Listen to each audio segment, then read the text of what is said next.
Hey, it's me, MLB. Here is chapter 53 of Takedown, and this one is titled A Blue Orb. Ha! You shouted, your new move activating and sending a sonic attack back towards the fox, making it let go of your ankle. Scrambling to your feet, you took a painful step backwards, your ankle still smarting a little from where the fox's teeth had punctured your skin. Ah! You hissed in pain, holding your weight off that leg as you stared the fox down. It let out a small growl and flattened its ears back against its head, its hackles standing on end as it slunk slowly in a semicircle, still acting very threateningly towards you. Spin! You shouted, watching the purple haze swirl up from the ground around the fox and waft around it, semi-concealing it from view. Your eyes flicked to the fox's health bar and you watched as it dropped into the red. I'm going to have to use Ha again because I can't really use move. My ankle still hurts.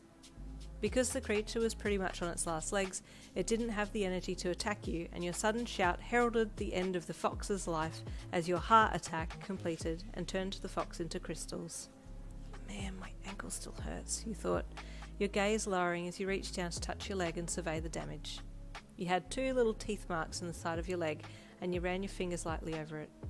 Do I have a health potion? I need to heal my leg. You looked at your health bar, and it was down just ever so slightly. Just then you remembered why you had decided to take on the fox and turned around to see if the baby beavers were okay. They were, and they had gone back to playing happily amongst the shallow waters. You smiled as you watched one tumble over the other and flop into the water, then pull itself up and go bumbling back to its sibling. Cute, you thought, tenderly placing your foot down on the earth and trying to walk on it.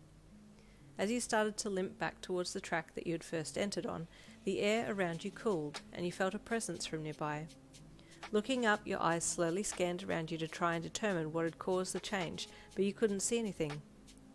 Protector, a soft voice said, the voice sounding like it was being breathed by the wind itself. You swiveled your head around to see where the word had been spoken from. Who's there? You asked, turning back the other way again, basically turning in a circle to see who had spoken to you. I see all, the whispery, airy voice commented. You spun back again. Show yourself, you called, your eyes settling on a tree nearby that had a blue hue glowing from its trunk. As you watched, a child-sized blue fairy emerged from the tree like a spirit and flitted over to you. Only the kindest in heart deserve the trust of the creatures, the little fairy said as she approached you. Are you referring to me just saving the baby beavers then? You asked, watching as she ducked and flew down to your injured ankle and touched it with her small hand, then flew back up to face height to talk to you. The minute she touched you, the pain dissipated and ceased, and your health bar returned to full again, and you looked at it with grateful astonishment. Thank you very much for healing me, you said to her, as she closed her eyes and bowed her head gently. It is my pleasure. It is my duty now to give you this. She reached behind her and presented a medium-sized blue orb to you. What's this for? You asked curiously, taking it from her hands and looking it over. The ball itself felt cool to the touch, and as you observed it closely you noticed inside the orb seemed to be moving, swishing and swirling, just like water. Take this with you to level 5, the fairy said. All will be revealed when you meet Agir. Agir? Old Norse for sea? You looked back down at the orb. Oh, what do I do with it? What? As you went to look back up to talk more with the fairy, she had disappeared, and you looked around with surprise. Looks like I'll just have to wait till I get to level 5, you thought, but for now I'll just practice a little more here. Tucking the blue orb into your pocket, you patted it before heading back to the track and walking down towards the open grasslands. You didn't want to get too far away from the teleport pad, and get too far into the game, that you lost track of time and didn't get out within your self-appointed 2-hour limit. In the remaining time there you took on a few more weasels, another fox, which you made sure to be wary of, and even a deer. Move! You shouted as you ran at the deer and jumped a somersault over its back, cleanly and precisely lining up the red line mark and smacking your whips down across its slightly spotted coat. The deer let out a short grunt and staggered forwards, kicking up its heels to try and hit you, but you had already landed on the other side and spun around to slam your hands against the ground. Ha! You shouted, using your sonic attack to chip away at its health. The deer grunted again, and its health bar diminished a little more.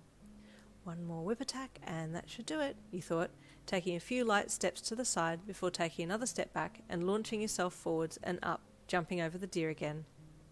Move! You called, twisting your body in rotation and landing the final blow to the deer. As you were landing on the other side, again you heard the creature burst into crystals behind you and you smiled. That was a good fight, that one, you thought as you checked your stats for each of your 3 moves.